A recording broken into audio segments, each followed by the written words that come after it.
Let's talk about something serious. hmm Yeah. So, let's talk about what I'm reading, or I should say, listening to. Audiobook. Uh, it's called Medical Apartheid. Um, the name of the author, her last name is Harris. I can't believe I forgot the name of the author, but her last name is Harris. Medical Apartheid. I'm listening to the audiobook. I'm listening to it on YouTube. It's been out for a while. Um, for I think for 4 years or so, 3 or 4 years. It is riveting. I mean, it is the story of the history of medical research and medicine on Black people, especially during slavery. That's what we're starting out at. I'm on chapter 4, and it is absolutely positively riveting. Like, I am glued to this. I am here for it all the way. I know people get tired of hearing about slavery and all that, but it goes all the way up to modern times. It's very relevant today as to why a lot of Black folks have attitudes towards going to the doctor and toward the medical profession. It is fascinating. I'm here for it. I'm here for it all. Like, I mean, the experiments that they did on people, and the way the attitudes that the medical community had regarding Black people back then, regarding slaves, that we were pretty much like cattle to them. Like, Black people can survive so much pain, and I mean, it's just craziness. Or the people that were in zoos and museums, because they had some kind of physical oddity about them, and sometimes they were just different looking. It was just interesting about the level of subhumanness that a lot of these research people and scientists and doctors that were taught since medical school, by professors and teachers, which that doesn't shock me because, I feel like the medical community, and scientific discovery, and sometimes people just downright freaking crazy. I'm gonna tell you, some of these folks was just downright crazy. I mean, they was just like sadists. Like, some of the stuff they did just made no sense. It didn't yield any kind of medical benefits or results. The medicine that they were testing wasn't really medicine. I mean, some of these people were just sadists. They just wanted to torture people and then use that as an excuse in the name of science. Like Dr. Frankenstein type shit. You feel me?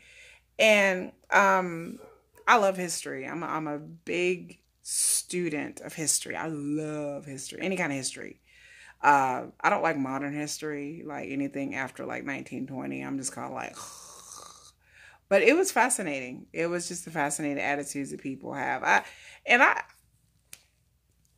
have some real pointed HSOs about this, because I don't think that anybody, no matter what race you are, or is inherently evil. I don't think people were born, white people born evil. So I think that there are people throughout history, like the Japanese experimented on the Chinese.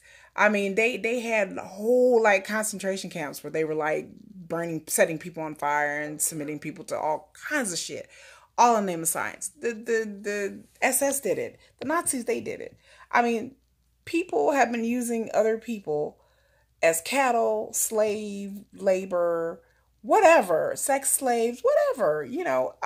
Since the dawn of time, a lot of people are using our modern sense of morality and like, how could they do this? And I was like, look, in the right situation, what I've learned from watching like The Walking Dead and a lot of sci-fi movies, and just from personal knowledge in my life, I find that human beings are capable of anything. You put people in the right position, in the right time, in the right mind frame, and you teach people since a young age that these Black people out in these fields, they like beasts of burdens. They up there with like sheeps and cattles. I mean, if you're taught that since a child, if everybody around you believes that, your parents, your family, your friends, society, the government, if everybody believes that, like, what chance do you have as a human being to step out and be like, okay, no, this is wrong? And yeah, there were white people who did that. And to me, that's amazing, because I mean, I see it in our society, black, white, or people are innately selfish. Like people, there are things happening in this country right now that are horrible and terrible. And people are like, well, I'm just living my best life. I'm just, they're not worried about that. Well, that's them folks over there. That's, and then, you gotta, people are like taking into account that what the people who owned slaves were rich, wealthy landowners. These weren't like average poor white people. So people were talking about, well, what did the average white people did? The average white person did what we do today. They was living their life. They was farming. They was being doctors and lawyers and whatever, and housewives, and like I said, a lot of people farmed back then. They weren't worried about the whole slavery thing. They was like, okay, slavery is for them rich uppity people that live over there. Like they didn't, the poor or the average white folks didn't run in circles with the antebellum elite slave owners. Like they didn't run in those type of circles. So to them, it didn't really affect their lives really, because they didn't own any slaves. They didn't have any black people around them. It wasn't a world that they were caring about. Like it was just kind of like, okay, that's just normal, and that's what the rich people do, because that's how they get their money, and that's how they got money, generational wealth. It wasn't a big deal. And the fact that people like, well, they're so sadistic and cruel, but that's human. Like people have tortured people. Like they've done studies. I know you ever heard about that study that they did at the college. What was that? Like the Harvard Institute study where they were segregating people according to eye color. And like, like you're gonna be in prison, and you're gonna be the warden, and like it got real like it got real to the people, till they had to stop it because people were actually like becoming crueler.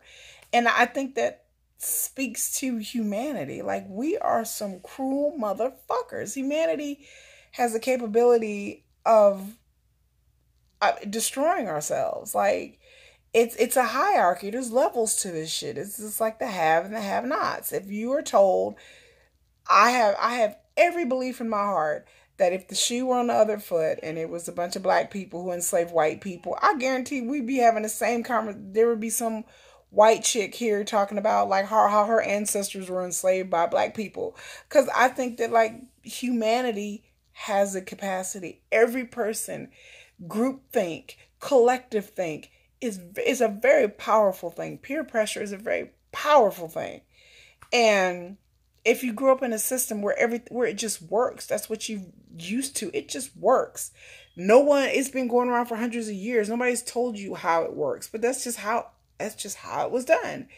And I don't, and then the fact that, they're talking about the doctors are talking about the physical description of the black people, and how a lot of doctors were repulsed by their thick lips and they look like apes. But like I said, it's what you see in your day-to-day life. If you see nothing but white people every day, and you see something that's totally foreign and exotic, it's going to be oddity or curiosity, something to try to experiment. There's people pouring sulfuric acid on people trying to get the black off them. I'm like, really? Girls having their vaginas cut, and I mean, just cruel things. I'm not a squeamish person, so I can listen to it and be like, what? And for black people, they talking about the thing that that people don't want to talk about is about the breeding camps that people had, where they would blindfold the men or put a sack over their head and just have them have sex with anybody. Sometimes their mothers, sometimes their nieces, nieces, just impregnate, because it was cheaper for women to have babies than it was to go out and purchase slaves and bring them over here on the boat. I mean, that was expensive and a lot of liability. You have to get the slaves insured. So it was just easier for them to just breed people. It's just them to have sex with. They didn't care if they had sex with their cousins or mothers or daughters or whatever. It was just kind of like, okay, we got to hurry and get this done, because women were expected to have at least 12 kids. Most of the time, 12 women were expected to have 12 children. And then the fact that they were repulsed supposedly by black people, but then the slave owners were having sex with them. Like, I just, like, that I truly don't get. But hey, when it comes to men, they had to get it how they get it. But that's any man. That's, I won't elaborate. But I mean, if you're on that ship for months at a time, and you're not down with the man, you're gonna be down with some kind of female, something somewhere. But I just think that human beings are innately cruel. Like, I think that, like, with people have the capacity to cruelty. And it never shocks me. It never shocks me. I mean, people wonder how the Holocaust happened. How did all the stuff in Rwanda happen, and the genocide and black people massacring and killing black people? It happens in any race. It's not just black and white. It's Chinese and Japanese and Korean and in the whole world. And it's just that's humans have a tendency to segregate. We want hierarchy. We want levels. I don't think humans want everybody to be on the same level. They want they want the promise of being able to be at a higher level than what they are. And then they also want to be able to look down on somebody and be like, oh, you're way down here and I'm way up here. Or I'm right here and you're down here. I mean, that's just, I don't, it's part of the human ego. Talking about the hierarchy of needs and all that. I just think the humans are just fucked up. Like, I think we're fucked up. And I think we just don't realize how screwed up we are. And they can diagnose it and they can call it whatever they want to call it, antisocial, sociopathic. But I don't believe that all them slave owners were sociopaths. Some of them were. I don't believe all those people doing research were. Some of them were, but not all of them are crazy. Not all of them are like, just want to slice people open and see how they work. Like, yeah, there's some Qyburns out there, like y'all watch Game of Thrones. But I just think that, like, giving enough resources and the fact that you're not going to get prosecuted, I think, if you're a doctor or a physician or a scientist, black, white, or whatever, if you had that ability to really, exact your craft on people and there would be no consequences, then I think most people would, I think most people would have the capacity to kill if they couldn't get away with it. I mean, we have societal norms set in place for a reason, thank God, because if there wasn't any laws against killing, like, like I watched The Purge and people like say how ridiculous it is, but like, yeah, your neighbor's smiling in your face and then you have one day to do whatever mayhem you want to do. I promise you, everybody will have some people showing up at their door that they may not know, but then they're going to have some people that going to show up at that door that may be your neighbors or your friends, your families, or your brothers, your sisters may come and be like, you know what, it's purge time and I've always wanted to murder you.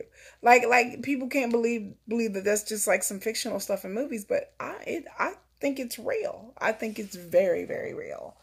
So, I got the colors on because we talking about old timey stuff. And then also it goes around to my interest in natural healing and natural products. Because back then, the slave owners, they would sell slaves who were sick to doctors and chemists and circus people and or whatever, and didn't even ask what they're doing with this person. That's somebody sick that they don't want to have to deal with and pay money to call a doctor for. So that's where you're getting into like herbal medicine and things that were passed down and things that my grandmother taught me about different kinds of herbs and foods and stuff like that. That was a necessity because you had women and men who took the old traditions from their mothers or grandmothers, or if they're newly came over fresh off the boat, they took things that they learned in their villages about herbs and used those to be midwives, heal people, tend wounds, tend broken bones. So you had people in the slave community, in the plantation, who had this knowledge and it's sad because we have lost that knowledge, with technology. Everybody has. I mean, even, white people, black people, Asians, or whatever, there's still holistic cures in every civilization and every group of people. So it's just sad that we've kind of, black people, our society, our generation especially, we have lost it to get in touch with the herbs and the things that nature has, or God, or whoever you believe in, has provided us. And it's all here in the earth. And then they were talking about certain cures, and they're talking about malaria and certain fevers that the white doctors stole from slaves and stuff that were never credited, of course. but treatments that have been used since the dawn of time for certain diseases, and they pretty much like took their cures and was like, okay, well, this works, And then it also talks the flip side of the coin, where there were certain doctors who were like, okay, this works. We know this works, and then people were dismissive of it because, they were like, well, you got it from Africa. Well, you can't trust those godless heathens, and they're unclean, and they're, and so a lot of people were trying to push this, physicians, that there was certain things to learn there from Native Americans as well, and Africans and slaves. But then the mainstream teachers and scientists and learned medicinal men kind of poo-pooed all the way, like, hey, you know what you're talking about, just because that it wasn't Western medicine. So yeah. So the book is called Medical Apartheid. I recommend anybody. Don't be squeamish. Don't be scared. Don't be scared. Okay? Like, don't be scared. I know it's a lot to take in, and it's graphic, and you may read some stuff that's gonna make you mad, but don't take it like that. And like I said, people need to look up the history of medicine in different civilizations to realize that people have been chopping up people. I mean, England, they were stealing dead bodies. Here, they were taking dead bodies and doing stuff with them. But it's just the fact that a lot of these medical companies and pharmaceutical companies have kept all this on the hush hush out of embarrassment and out of fear of backlash. And then they talked about like how Black people, we don't go to the doctor, and we just let things go, and it's like a culture of not trusting the medical community. And I understand that because, like I said, besides the Tuskegee syphilis thing, there are other things that happened that I've been told tales about from my grandmother that I thought she was crazy. I really did. Like, I was like, whatever, Grandma, you exaggerate. But she grew up in Mississippi, and they would talk about like forced hysterectomies and women going to the doctor for one thing and then coming with something else. People having minor leg ailments, and then they're just like, we're just going to saw their leg off. Whatever, what the hell ever. They're just Black sharecroppers, poor people, and it's just like I heard stuff about that when I was a kid from my grandmother, and I didn't believe her. I thought she was exaggerating. But now, after reading books and listening to things, and over the years, you realize that these stories are true. And the reason why a lot of Black people just did not go to the doctor was because of fear. And a lot of these people who were afraid passed on homemade remedies and homemade cures. So that's where you get yours truly. So, yeah, Medical Apartheid, check it out. It's a good book. It's heavy. It's a heavy, heavy book. Like, you really have to be paying attention. When I listen to audio, sometimes I'm at work, I have to rewind because I'm like, what was that? What was that? But yeah, it's definitely worth the read or to listen. Like I said, I do my audiobooks at work.